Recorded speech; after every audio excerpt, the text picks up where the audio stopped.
kailangan marunong ka talaga mag-sacrifice.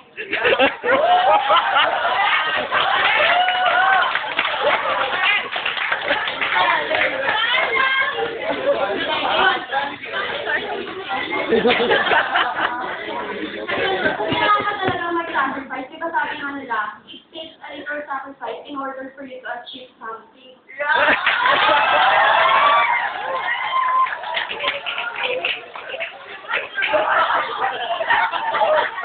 Sinabi nila ano siya, kapag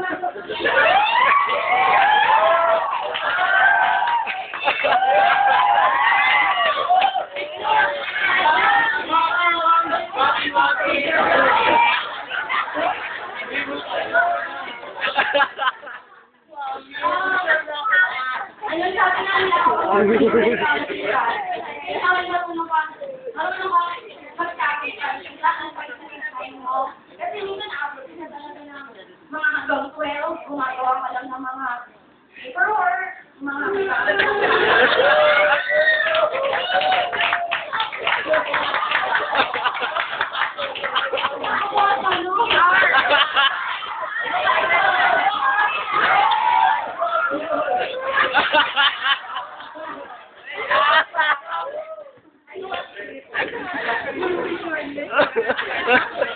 kailangan kayo mag-sacrifice ng time. Yung social life mo, mawawala na rin yan. Kasi, minsan kailangan kami weekend, holiday, napupunta kang school, ang dami mo kailangan tapusin. Parang nagiging bahay mo na yung school eh. Halimbawa, papasok ka, 8 o'clock, uuwi ka, 9 o'clock na ng gabi. Minsan, duty mo ng 10 o'clock ka na ng pero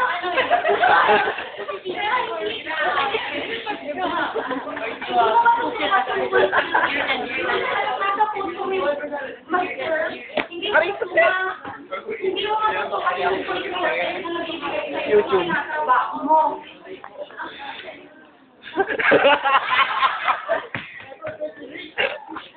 Brown tag.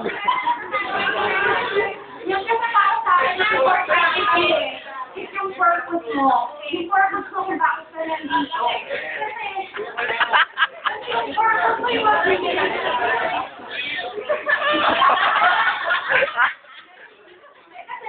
kapag may purpose ka, at alam mo tama yung gagawin mo, yun yung magbibigay sa'yo ng direction eh.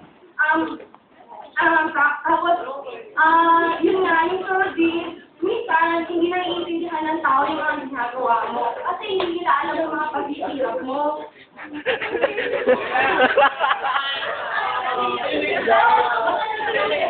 Yung purpose mo eh, kailangan mo yung ginagawa.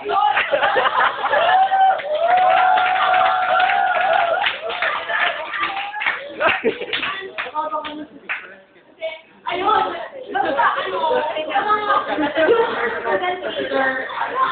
basta mo yung priority. Yun eh, iba ang student leader. Bakit ko na sinabi ni Ate Gila last year, student ka at the same time leader ka. Kaya kailangan matuto kang magpalan. Basta yun. Basta, ayun, love your work, know your purpose, and keep the fire of service alive in your heart, and you'll never go wrong.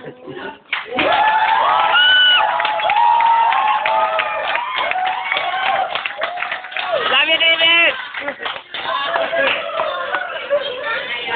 So inspirational. Heartwarming.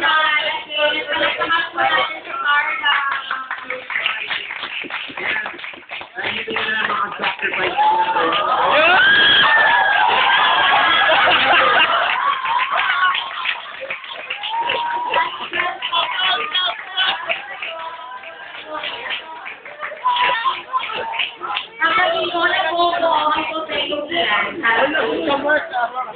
Now we understand your hardship. Hala. Bura ka. Video mo.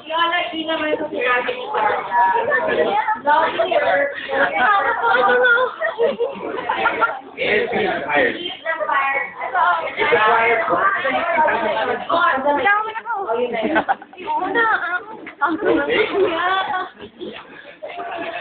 Kapag